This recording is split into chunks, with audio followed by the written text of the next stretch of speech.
Hello friends, આજે આપણે વરસાદમાં ખાવાની મજા પડી જાય એવા ગરમા ગરમ ભજીયા બનાવીશું. બહારથી એકદમ ક્રિસ્પી અને ખાવામાં એકદમ પોચારું જેવા આ ભજીયા આજે આપણે પૌવામાંથી બનાવીશું. તો ભજીયા તો તમે ઘણા ખાધા હશે, એકવાર આ ભજીયા પણ ટ્રાય કરજો. બનાવવામાં ખૂબ જ સહેલા છે અને ઘરની સામગ્રીમાંથી બની જાય છે. ના તો ચણાનો લોટ જોઈશે કે ના તો ચોખાનો. બસ ફક્ત મિક્સ કરો અને ગરમા ગરમ ભજીયા તૈયાર. તો હું છું નિરાલી અને નિરાલીસ કિચનમાં તમારું સ્વાગત છે. તો ચાલો બનાવવાનું શરૂ કરીએ. તો એના માટે સૌથી પહેલાં તો આપણે જોઈશે 1 વાડકી જેટલા ચોખાના પૌવા.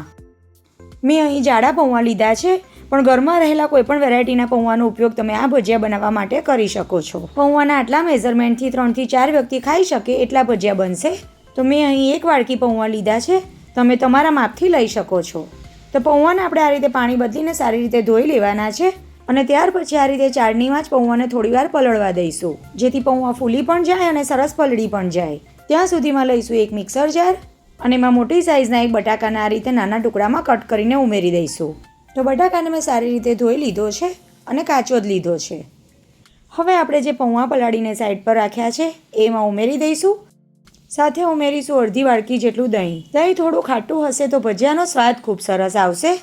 4 થી 5 ટેબલસ્પૂન જેટલું પાણી ઉમેરીશું અને જારનું ઢાંકણ બંધ કરી બધી જ વસ્તુને સરસ ગ્રાઇન્ડ કરી લઈશું. તો બધી જ વસ્તુ ગ્રાઇન્ડ થઈને એકદમ સરસ સ્મૂથ પેસ્ટ તૈયાર થઈ ગઈ છે.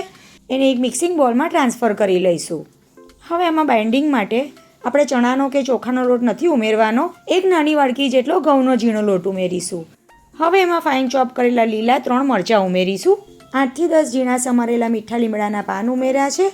અડધો ઇંચ જેટલું ગ્રેટ કરેલું આદું, 1 ટીસ્પૂન જેટલું જીરું ઉમેરીશું. 1/2 ટીસ્પૂન જેટલો કાળા મરીનો પાવડર, 1/4 ટીસ્પૂન જેટલી હિંગ, સ્વાદ પ્રમાણે મીઠું, 1/4 કપ જેટલા ઝીણા લીલા સમારેલા ધાણા અને 1/4 કપ જેટલી ઝીણી સમારેલી ડુંગળી ઉમેરી છે.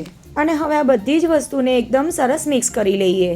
અહીં જો મિક્સ કરતાં તમને મિશ્રણ ઢીલું લાગે તો બીજો 1 થી 2 ટેબલસ્પૂન જેટલો ઘઉંનો લોટ તમે ઉમેરી શકો અને મિશ્રણ વધારે ઘટ લાગે તો થોડું દહીં કે પાણી ઉમેરી શકો છો. ઘઉંના લોટ સાથે બનતા આ ભજીયા સ્વાદમાં એટલા સરસ બનશે ને કે તમે બીજા બધા જ ભજીયા ભૂલી જશો. હવે તેલમાં ભજીયા સરળતાથી પડી શકે એવું મિશ્રણ તૈયાર થાય એટલે ભજીયા એકદમ સરસ પોચા બને એના માટે 1/4 ટીસ્પૂન જેટલો કુકિંગ સોડા ઉમેરીશું અને બધી જ વસ્તુને ફરી એકવાર સારી રીતે મિક્સ કરી લઈશું. તો બેટર સાથે સોડા એકદમ સરસ મિક્સ થઈ ગયો અને ભજીયા માટેનું બેટર તૈયાર થઈ ગયું. બીજી બાજુ મેં તેલ પણ ગરમ કરી લીધું છે. તો હવે તૈયાર કરેલા બેટરમાંથી કઢાઈમાં જેટલા સમાય એટલા ભજીયા મૂકી દઈશું. પહેલાં તેલ એકદમ સરસ ગરમ કરી લેવાનું. ભજીયા મૂકતી વખતે ગેસની ફ્લેમ મીડિયમ કરી દેવાની અને ત્યાર પછી તરત જ નહીં હલાવવાનું. ભજીયા તરીને એની મેળે આ રીતે ઉપર આવી જાય અને હળવો એવો ગોલ્ડન કલર દેખાય એટલે હળવા હાથે જરાથી આ રીતે એની સાઈડ ચેન્જ કરી લેવાની. હવે 1.5 થી 2 મિનિટ જેવું થાય અને ભજીયાનો કલર એકદમ સરસ ગોલ્ડન બ્રાઉન સાથે એકદમ ક્રિસ્પી દેખાય ત્યાં સુધી તળી લેવાના.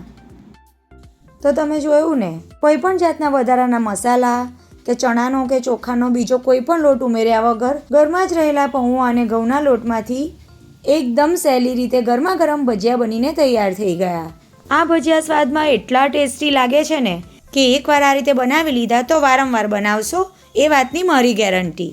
બહારથી એકદમ ક્રિસ્પી અને ખાવામાં ખૂબ જ સરસ પોચા રૂ જેવા અને જાળીદાર અને સ્વાદમાં તો એટલા ટેસ્ટી લાગે છે ને કે ખાતા પેટ ભરાઈ જશે પણ મન નહીં ભરાય.